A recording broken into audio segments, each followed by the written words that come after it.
Excellent. All right. Thank you, everyone, for coming. Great to be here.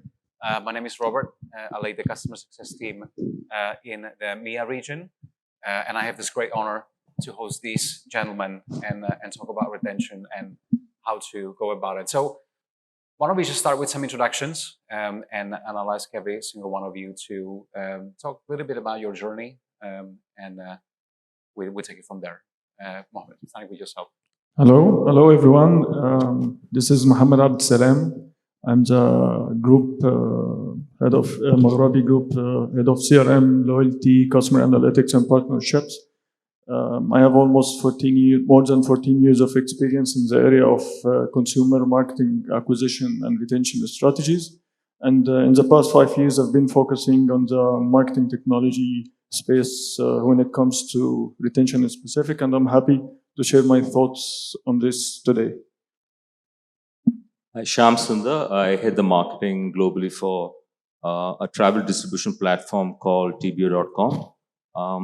I come from a lot of advertising and marketing experience, specifically in the Middle East, a lot of retail marketing, fashion marketing.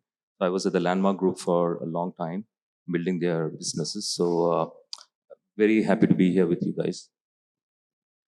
Hi everyone, my name is Omar. I'm the founder and CEO of Urent. Urent is dubbed as the first Airbnb of mobility. It's the first marketplace in the world that facilitates listing and renting everything mobility. I founded my startup at age 23 and today at age 29. It's one of the fastest growing startups in the UAE. And we operate in 117 countries today. Thank you for having me. Hi everyone, good morning. This is Ahmed Atta, the head of eCommerce of StoreUs.com. It's a marketplace. I have been doing e-commerce for the last 13 years. Marketplaces and retail, D2C, both sides for brands and marketplaces. StoreUs is now operating in the UAE, and we launched also in Libya, and soon we are going to launch in Egypt. Happy to meet you all and share the thoughts. Thank you very much. Thank you, Ahmed. As I said in the beginning in the introduction, very happy to have you guys, especially since 3 of you are existing customers. Mohamed, not yet. Hopefully, you're going to be a custom customer soon. Great to have you. So let's go into retention and talk about retention a little bit more. I can only assume that your organizations have had its own up and downs when it comes to marketing, in particular retention marketing. Can you tell us what were the specific, supposed business obstacles that you faced? Mohamed, starting with yourself. Sure. So first, I would like to highlight that when it comes to retention or CRM in specific, I would like to think of it in 3 pillars or 3 main pillars. The first pillar is a strategy, and then the operations behind it, and then the analytics. And the 3 pillars basically have the data infrastructure as the main backbone. So the main pain, I would say, is coming from having a good data infrastructure, because once you have a good data infrastructure, and then you focus on weak data points you have, and you get all the data points you want about your customers and all the fields, like what Hazem was mentioning earlier about the importance of data, then you have a very, very good base to start on and build your retention use cases. And then based on that, it will be easy to test and optimize. Thank you. Thank you, Mohamed. So for me, I just want to step back a bit. Broadly, when I joined TBO 3 years back, there was no marketing function itself. So I had to set up everything from scratch, building a team and the processes and strategy, both from branding and marketing perspective. And 2 years later, I think they've come some way on that front. But then we started building a team for customer experience, and a C-level suite was being formed at that time. And then came the whole data labs team. And so there's been a step-by-step journey to where we are today, where we started adopting WebEngage. But specific roadblocks is that there was nothing. There was no structure. There's no strategy. There's no Data, there's a lot of data because we are a tech business. But there's a lot of data, but there was no analytics. And then specific cohorts and journeys. So recently we had someone just dedicated to platform marketing. We call him a product marketing person, but his specific task is to engage customers and activate customers online. So it's been a journey. So we have come this far now. I think a lot of roadblocks have been kind of overcome, but we still have a long way to go when we talk about hyper personalization or really looking at customer lifetime value. We are very far from that. So I would say we have done some good progress, but still a long way to go. Thank you, Shyam. What about you, Omar? Similar to what he said, we were starting something very new, so it was a whole bunch of trial and error for us. First year, I would say, was getting to know what the customer is looking for, as well as the other segment of our business, which is a host or a business that's listing a fleet with us on our platform. So yeah, it was a series of trial and error, but as we kept, trying different things, we started learning that usually incentivizing a lot of your platform and what you offer keeps customers coming back for the most part, especially if you're in the service industry. So adding incentives was one of the things that worked for us to retain customers. And at the same time, also, when we joined WebEngage and when we formed the partnership initially, we were at that stage where we're coming out of the lost phase, but into the getting to know what we're doing. But I guess, of course, the value added here was WebEngage helped us pay attention to daily active users, monthly active users, customers LTV, using push notifications, utilizing our own platform to kind of cut costs in other areas for the most part. Thank you. Ahmed? I think for StoreUs.com, the first year was really challenging. So the biggest challenge was the branding. How we are going to brand and position ourselves as a marketplace in a very, very competitive and small market. And at that time, we used to operate only in the UAE. And also understanding our target audience, it was also a challenge at that time. Again, because of this competition. So one of the biggest challenge also is it was the complete absence of the marketing automations and AI. So we didn't really understand what kind of customers, like when we bring customer in and we do some conversions, we cannot really retain them. So therefore we have to slash the prices more, and we have to get lower than the market, because we want more customers, but that was very, very costly, obviously. So retention was one of the biggest drives that where we signed off with WebEngage. We want to start to retain customers. I think having more conversions and more customer database at the first year, it was very important. So we want to be well known. We want to get more people to buy from StoreUs. But then I think we started right now with the help of the tool of WebEngage to start to retain them, how we are going to communicate with them and keep bonding with our customers all the time. So we make sure that the CLV is higher. And this is what we are doing right now. This is amazing, Ahmed. Thank you for sharing. Let's stay with you a little bit longer. Do you mind expanding on how have you been able to eliminate some of these roadblocks? I think it will be very interesting for the audience to hear. How have you got about using the technology, leveraging your organization to do that? I think the first thing is as I said, is the retention. But before thinking about retention, we have to set everything up before we do that. So we started actually from the website, the speed of the website, and the value proposition that we are offering to the market. So it's not only about the price, but it's about the personalization and understanding our customers more and more. So I think the personalization is a very important thing for us. So now when we started to launch some personalized content and some personalized emails to the automation of our email marketing, it became very, very important. Also, on the other side, we are expanding to other countries where obviously, like Libya, it's a blue ocean when it comes to online.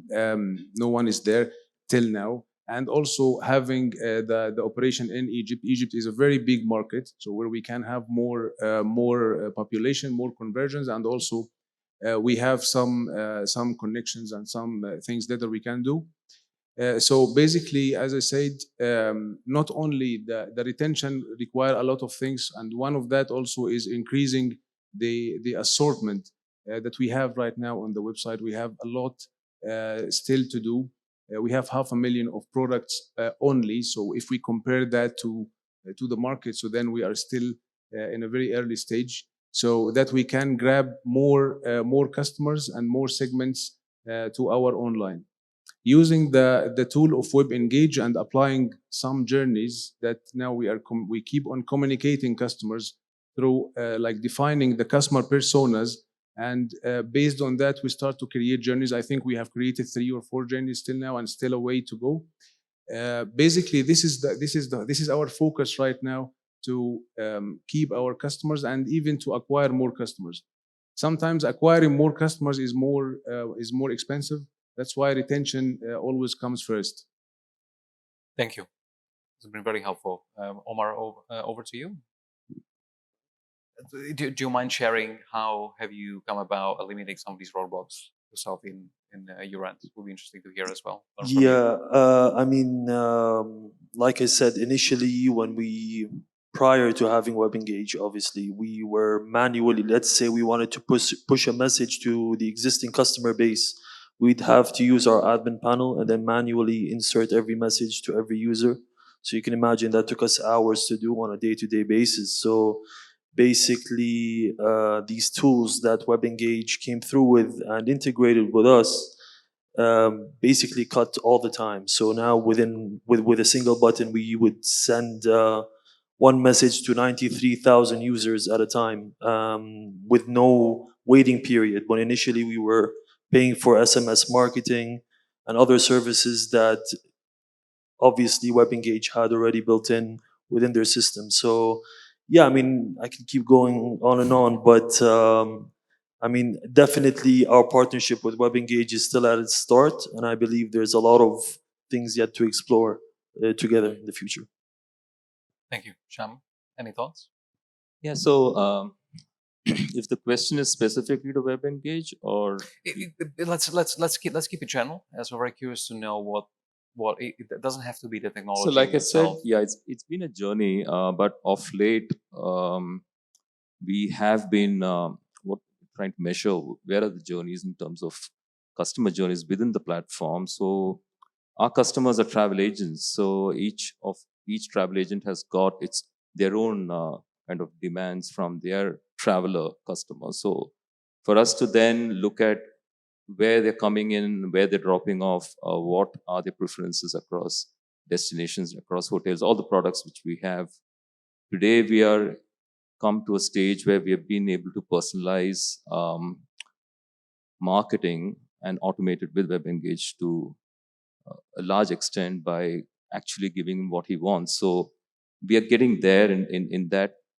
The challenge is the interventions, because being a B2B platform, we don't have the journey is pretty. It's not that let's say it's not that long. It's kind of you search for the hotel, you search for the destination, and then you actually book according to your customer's needs. And therefore we don't want to clutter. We don't want to over spam the customer. So personalization also means that at what point of the journey do you want to make that intervention meaningful and engaging? So that's one part of that. The other is, of course, we're trying to also look at data in such a manner that so we have both soft and hard churn. So for us, soft churn is 3 months and hard churn is 6 months. So within that 3 months or 6 months, there are strategies for both cohorts, and then to be able to do again contextual marketing messages, offers which are meaningful and which can drive action. So we are really in an experimentation mode right now, where we are seeing some results coming in, and then we are also very close to A/B testing, creative A versus creative B, and then seeing what can really trigger action. Because it's within the platform there is a lot of choice, and therefore one needs to then look at what data and what is the impact from, or let's say what's the outcome of a marketing intervention, and then learn to quickly correct ourselves in the next kind of intervention. So it's been in the last, let's say, as close 2 months, there's been a lot of learning, and as we learn, we are also experimenting. So it's a great, it's an exciting journey. However, a long way to go. Being a tech business, one would expect us to move much faster. Sure. But it's quite frustrating the way things move, because marketing is one function. There's so much in the operational aspects of the business, fulfillment, payments. There's a lot. So one needs to prioritize, but there's so much of bandwidth. There's so much of talent and bandwidth in the tech team. So one needs to then prioritize and say that, listen, this would be the business outcome of a certain tech. When we need, like say, we created pods now. Each project which we need help from the tech team is a pod, and each pod needs to have a definite business outcome. And based on that business outcome is when a pod is taken into action. You understand? So we are in that phase where we have to demonstrate the effectiveness of marketing, and therefore this should then take priority to a lot of other priorities which comes up for our tech team. So that's where we are right now. So it's challenging as much as it's exciting. Understood. Thank you. Mohamed, anything? So, beside what my colleague said, I agree with all of that. And I would like to add that one important aspect after you have all the data you need and the infrastructure for the data is that you start focusing on your customer stories, because this is the most important thing. You have to understand what is a customer journey and do some customer journey mapping, so that you put yourself in your customer's shoe. And then once you do this customer journey mapping, like splitting the customer journey into few stages, things like, okay, this is the awareness stage where customers start searching online for the brand or the product. And then this is, acquisition stage, or where you convert a lead or potential customer to a first-time buyer. And then from first-time buyer to a retained customer, or actually a returning customer. And then how to convert this into or advocate. So across all of these stages, bless you, there is a lot of small moments, right?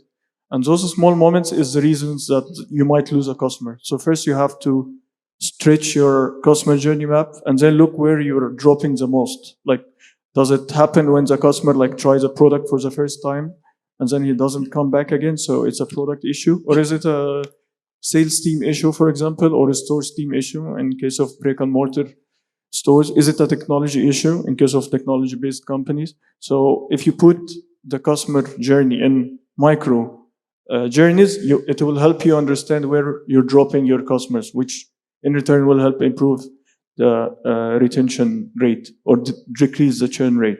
And basically, another way to do this is also to listen to your customers through things like voice of customer, NPS surveys, and CSAT surveys. So because you'll be getting direct comments about your business weak points, about what they don't really like. Is it coming from the bad experience, bad customer experience on a certain page on the website, or is it coming from bad delivery service, for example? So once you know these issues, you'll fix it, and then you will start doing you start focusing on the right retention propositions to target the right customers and bring them back to buy again. And basically, if you manage to do this right one time, so you have a successful campaign. So you automate this with platforms like WebEngage and so on. And then once you automate this, you start testing and optimizing across all the customer segments or all, because you will have then cohorts and then tons of customer segments to achieve the success you want with the retention rate. Thank you. Over to Omar for a second. Can you talk about the balance between acquisition of new customers and retention, and where do you measure this type of metric? Yeah, so for us, acquiring a new customer was simply not as expensive as basically getting a customer to use the service on the platform. So that our biggest cost came from the execution of the customer or having the customer book something on our platform. That's where we were focusing at the early stages, getting a customer to. So there's 3 stages in our process. There's downloading the platform, and then there is signing up, which is registration. And then obviously there is getting the customer to refunnel back into booking a service, which costs us a lot of money. And then retaining the customer as a result. Now, obviously speaking, having launched a service that didn't just, a platform with not just a single service. We had car rentals, yacht rentals, chauffeur service, limousine service, helicopter tours. So we decided to market one segment. So for us, we were marketing cars only. And we were betting on the fact that customers would come back and book another service on the platform. But that's where, for example, push notifications came into play. That's where in-app features and in-app push notifications, as well as email marketing, came into play in terms of focusing all our marketing spend on one segment, yet still generating revenue from other segments in the business. So yeah, acquiring and acquiring is always going to be easier. Retaining a customer, not only retaining them, but having them. For us, we had customers. We still have customers that are like every week they're booking on a weekend something on the platform. We have customers that are locked in for the whole year on a monthly rental, and then we have customers that use it as a lifestyle service, for whenever they need. So we had to also focus on a different audience, and then focus on retaining each audience at the same time. That's for the most part. Thank you. Shyam, anything? So for us, being in a B2B space, we have obviously the trade shows. So we acquire a lot of our customers in travel shows, and that's our biggest acquisition kind of touch point. So what we do today is, so in the past, what happens is you go to a trade show and then you collect a lot of data. You meet a lot of visitors, customers, partners, and you collect data and then you follow up. It's completely offline. It's like 100% offline effort. But today we have come to a stage where we collect the data and then we try and track that behavior of the customer on the platform. So let's say a customer comes and meets our sales, and then they're quite impressed with us, and then he wants to work with us. And then we kind of, once that customer comes on the platform, we try and track that from acquisition, from registration to first booking to 5th, 10th, over the entire year. We track that and we see how much value he has kind of booked. So that's how we do the offline to online. But those we get organically. We do very little paid marketing. So customers who come organically to our website, registers, that's much easier. So we are now again the journey of, for us, 1st, 3rd, 5th is very important, because a lot of our travel agents, they come and book first time and then they drop off. So, and then the 3rd is very important, and the 5th becomes so. Right now, we do not correlate. We don't have data to prove the acquisition versus the retention ratio percentage. Right now, both are working kind of in silos. But we are getting there in terms of being able to measure whether it's from offline or whether it's online acquisition, post registration and post, then the usage, we kind of want to then look at how can we improve retention from after acquisition. So that's where we are right now, but it's a bit early today to kind of bring that both and then look at what it really means to the business. Understood. Very early days, yeah. Thank you, Shyam. There's one specific question I had for Mohammed, and I was curious, how do you go about getting started to building that sort of marketing stack, especially when you consider both online and offline? Okay, so actually this is a one complicated, piece, because for business like MAGRABi, we do exist in the e-com world, and we also exist in the brick and mortar world. We're coming from the physical or the brick and mortar world, and then we recently launched our e-commerce, let's say 2 years ago. And this is the case for so many retailers around the Middle East, like getting introduced to the e-commerce at later stage and everything. So it could be complicated in terms of data, because you will have your offline customers' data, like customers going to the store and buying products, and then you creating a profile at the store and adding their transactions and everything. And then on e-commerce, it's a different thing, different platform, and then you'll have also customers signing up, buying stuff online, and so on. And basically, the issue is that if you want to create a successful omni-channel business, you want to give the customer a seamless experience across both channels.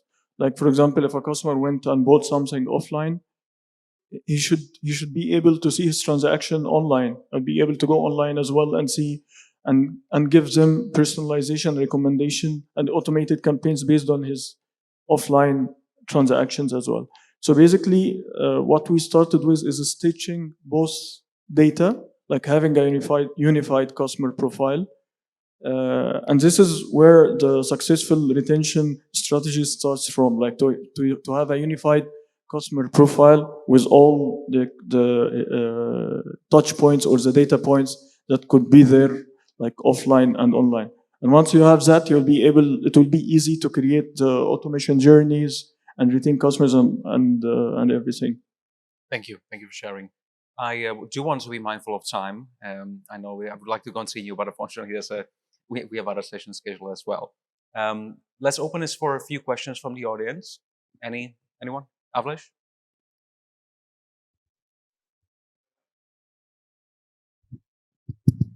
Hey, good to see all of you. Robert, Ahmed, and Shyam. We haven't met, but I'd love to catch up. My name is Avlesh, and I'm a co-founder at WebEngage. And was very insightful to hear what I heard from you guys. Shyam, I'll start with you, and the rest can chip in.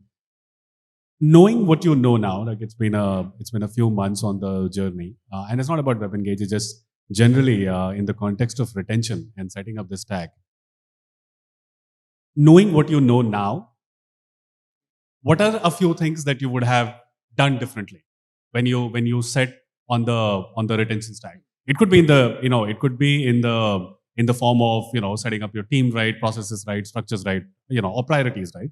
But what are some of those mistakes to avoid? A lot in the audience can benefit by knowing how to start and where to start. So yes, would love to get some insights based on your experiences thus far in this journey. So for me, I need to bring my personal, kind of experience into this. But B2B organizations are very sales driven. They're very short-term, very short-term focused. They don't, and they suffer with a lot of issues in terms of, from a marketing perspective, there's hardly any, they don't understand long-term play and building the brand. And so for me, those were the challenges. Because at the top of the funnel, one needs to get your brand act together to then be able to do the rest. To be a brand which stands for something strong, compelling, to be a brand which kind of where the experience is much superior to the competition. We have a fair amount of competition in the B2B travel space. that's the first, to be able to demonstrate value quickly is the biggest challenge I've faced in, at TBO so far.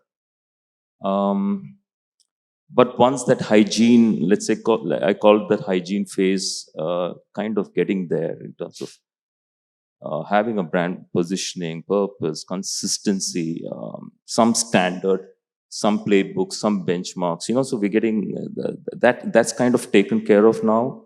So that's where we have moved to a stage where we've taken the right talent, and the right partner like you to move to the next stage of marketing, personalization, automation, measurement. And there, I just answered that question today. Again, the challenge is, it's a truly global platform. It's serving almost 150,000 travel agents across the world, from the Americas to to Australia. So you have, and then of course travel, the entire travel industry is kind of really coming back. We all know the resurgence and revenge travel and all that. So the enterprise is struggling to cope with that demand, and a lot of this happened for us, it was the reverse. A lot of businesses during COVID went through this, what we are going through. We've just not been able to manage. So the bugs and the latency issues, and there's been a lot of tech challenges, because the business has spiked, the transactions have spiked so much. So the last 6 months have been very challenging for us, and therefore priorities at XCOM meetings and board meetings is to say that what are the quick actions one can take to be able to serve the customer better. There comes the next part is marketing, so from acquisition, retention, that priority then becomes, we are always looking at getting up there, because there is a bandwidth for any tech team. As much as we want to hire good talent, that also takes time. That's also very challenging. So for me, today the challenge is to get that audience, and as a team, we constantly have to demonstrate value, and that demonstrating value in terms of dollar value continues to be in the short term. So what was the intervention? What was the campaign? What was the intervention? What was the trigger? What was the reward which was offered? And what did you get back? Has to be optimizing for tactical wins to begin with. Exactly. Yeah. So it's still very tactical, very short term, Sure. and therefore one needs to. And this is for the audience, that you have to constantly demonstrate value in dollar value to be able to get your audience to be able to be heard, and then I agree. move. Yeah, I agree. Yeah. Follow on for Ahmed, Omar, and Mohammed, for all of you. The same line of thought process, right? How do you sort of look back and say, if there are challenges all over the place in rolling out like a good retention stack, most of them being tech challenges, and how to navigate them, what are those top few advices you'll give to the audience in terms of mistakes to avoid? How do you think of setting up that right process team and prioritization? If tactical wins is how it starts, then so be it. Then you start with tactical wins as your P1 instead of other goals. How do you sort of navigate through this? What would you advise the audience to in terms of mental models to build? I think the first thing it will be like, if you're starting a business, or even if you are a well-settled organization, so try to eliminate as much as you can of the manual process. So, and introduce like some automation of your marketing, even for your retail or for your products. Like, for example, if you want to stay competitive in the market, you need to compare your prices with the rest of the market, especially if you are with the same line of business like ours, like a marketplace. So rather than doing the comparison daily or monthly with other websites, you should introduce a price analysis tool or price to check the competition prices. It will be like there is a lot of tools with that. Other thing is again the personalization and retention. One of the things we have done, and it has a logic, that we focused more and more on the acquisition at the very beginning because we wanted to enlarge our customer database. Still, that has a cost. It has a cost like money and also time and some unsatisfied customers. So basically, our customer acquisition was like versus the retention was 90% new acquisitions versus 10% for retention. So I think we should have, and this is advice to everyone, that we should have focus on retention from day one. So the customer that we gain today, we don't want to lose and replace with a new customer that they might be also not satisfied with many other things. Other things that we could have done also, and it could be a good learning, is the fulfillment part of the job.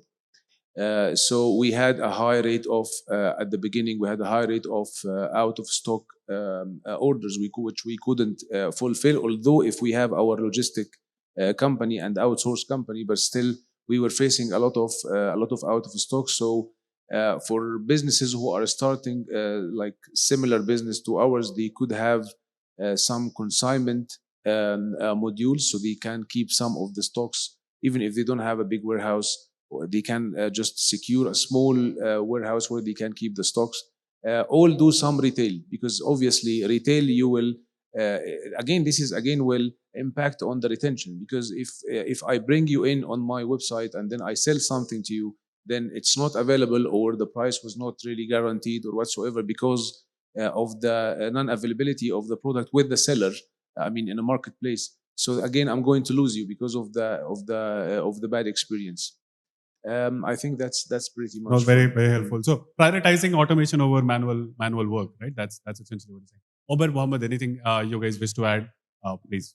Yeah, sure. I mean, adding to what Ahmed said on repeat customers or retention, it's a very important piece, because for a well-developed business, the average of the revenues coming from the revenue split between acquisition and retention after few years from launching a business will be around 70 to 80% attributed to returning customers versus 30 or 20% from newly acquired customers. So it's very important to focus on the retention piece or the repeated customer piece, because those will make most of your revenues.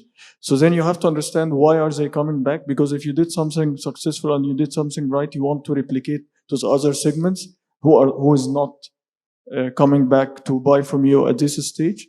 So what I would have done better is, let's say, in terms of understanding the customer personas from like an analytical and commercial, like marketing communication point of view, like create personas for the customers, and then understand what is the right thing to do to bring each persona back to the business to buy from you, and then put that into an analytical view, so that you start treating each persona as a different customer segment and do all the automation pieces with variables.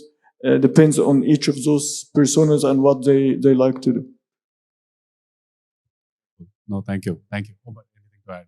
Yeah, so I have to agree with what they said. I mean, automation was my mistake. I didn't automate early, and I realized very quickly that the quicker you automate, the less headache you'll have to deal with down the road. That's one thing. But another thing is, as a marketplace itself, you spend years building the platform for the market. But what you don't understand is the customers end up reshaping your entire platform. And so what we did was we took every complaint we got to heart, and we started working, because we knew that to retain customers, you need to make them happy. So every complaint we got, we'd write them down. And what we made sure is month over month that we weren't getting the same complaints, but new complaints. So with time, you end up shaping the platform to what the ordinary customer would want to use or would want to see. And that's how you just by default retain customers in the long run. Thank you. Very helpful. Thank you so much. Sorry, we've taken a little more time. No, Close. no problem But at all. for everybody and all of you guys in the on the panel, please do stay back. Sajjad, can you please show yourself? Are you in the room? Where is Sajjad? There's Sajjad. So Sajjad is the chief of digital marketing at the Azadia Group, and the two of us are going to talk about a lot of things in an hour from now. But one of the most interesting things we're going to talk about is overcoming these challenges on how to sort of get things done, especially in a very complex setup where navigating tech challenges are hard. So a lot of insourcing versus outsourcing discussions, and me and Sajjad will touch upon that. So I do respect. I do request all of you guys to sort of stay back for that one. But thank you again, Shyam and team. Robert, thank you. Thank you, everyone. WebEngage. Retention simplified.